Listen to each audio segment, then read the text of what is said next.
Good afternoon, everyone. This is BBC News coming right at you, 8 o'clock, and I'm Christian Larsen.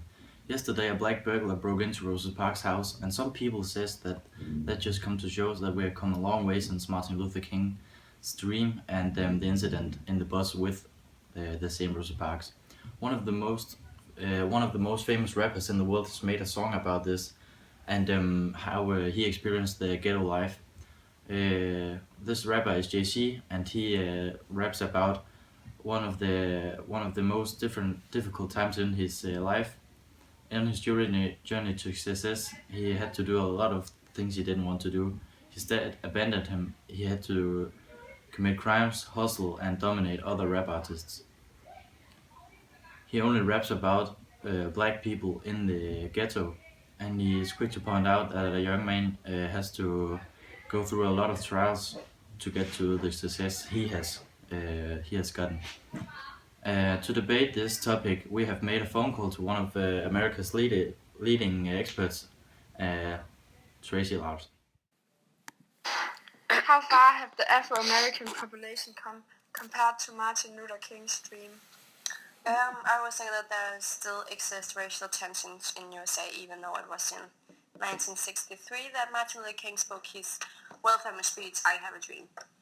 I don't think you can compare the situation today with the 1960s because the difference between black and white was huge and very visible in society.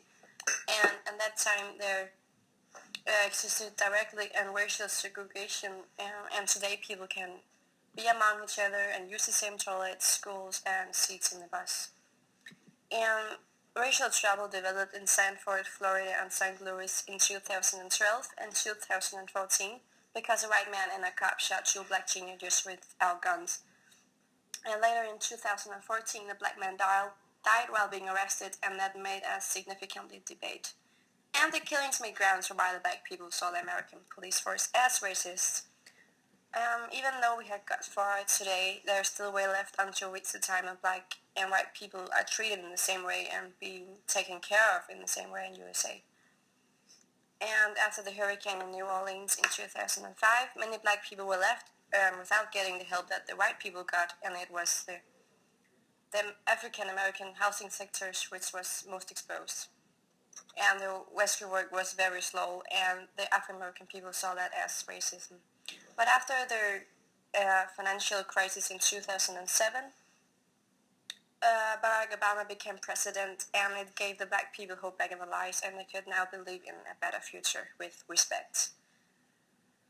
And in 1992, they were made a video of four white men who ill-treated a black car driver, and that got international, and everybody saw it and made a lot of trouble and disturbances because the white men afterwards got cleared, and then the black people felt discriminated and they were very angry.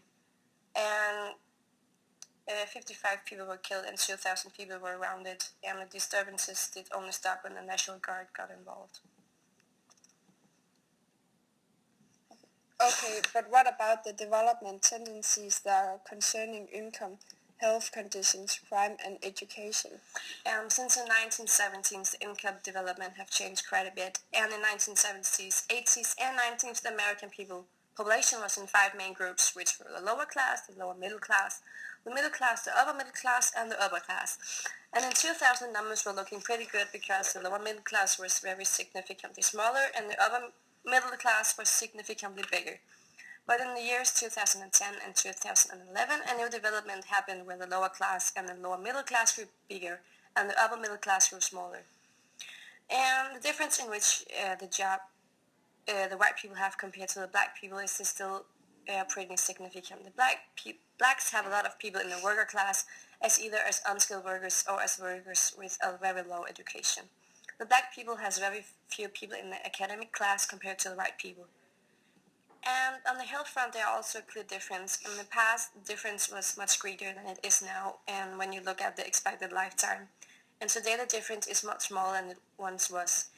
In the year of 19, the difference was around 15 years, and today it's around 5 years. If you look at how many black people that got arrested compared to white people, it once again, the black people will pull a negative record. Since 2000, there have been a statistic showing how many people more, how, I'll try again. The black people had way more people arrested than the white people did. But in 2000, another statistic was made showing the use of marijuana in the last 12 months, where the two races were surprisingly close. That shows that the black people do all the dirty work while the white people just take advantage of it. And one of the few places where the differently access has been significantly reduced is when you look at education. If you look at back in the 1960s, there were 25% difference between black and white when it comes to completing high school. But in 2007, the difference was down to only 7%, which shows that it's going to the right direction, but there's still way to go.